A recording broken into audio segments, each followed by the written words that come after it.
কিন্তু সাম্প্রতিক বাংলাদেশের রাজনীতিতে কিছু ঘোলাবানি করা হচ্ছে মাছ শিকারের উদ্দেশ্যে, সেটাই আমাদের কনসার্ন, সেটাই আমাদের বিশ্বাস। এখন এই শান্তিপূর্ণ অবস্থাটাকে কারা কি কারণে কি উদ্দেশ্যে এই পথে নিয়ে যাওয়ার চেষ্টা চালাচ্ছে। সব কথা খোলামেলা বলবো না।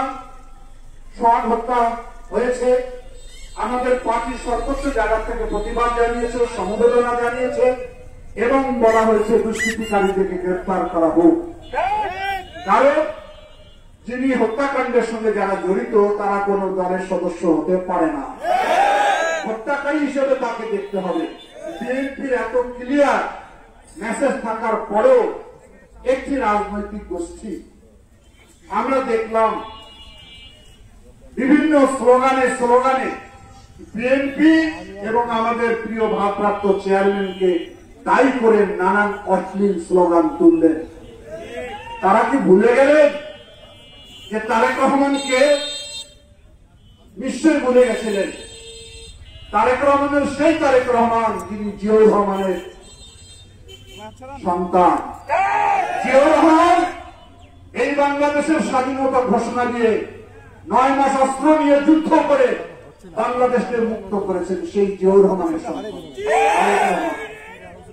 ভুলে গেছেন জিয়াউর খান? তারেক রহমান তারই সন্তান বেগম খালেদা জিয়া।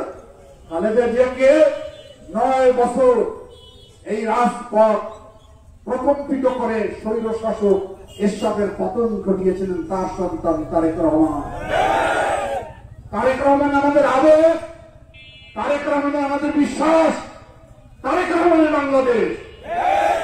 সুতরাং তাকে নিয়ে অশ্লীল অশ্রদ্ধ স্লোগান দিবেন আর বিএনপির লোক ঘরে বসে আঙ্গুল চেষে থাকবে, ধারণা আপনাদের ভুল ছিল।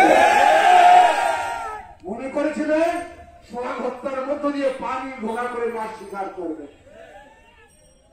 আপনারা বলেন চাঁদাবাজ গেছে যেদিকে, এই চাঁদাবাজও যাবে সেই দিকে। আমরা তো সেই স্লোগান দেই যে বাংলাদেশে কোনো চাঁদাবাজ থাকতে পারবে না।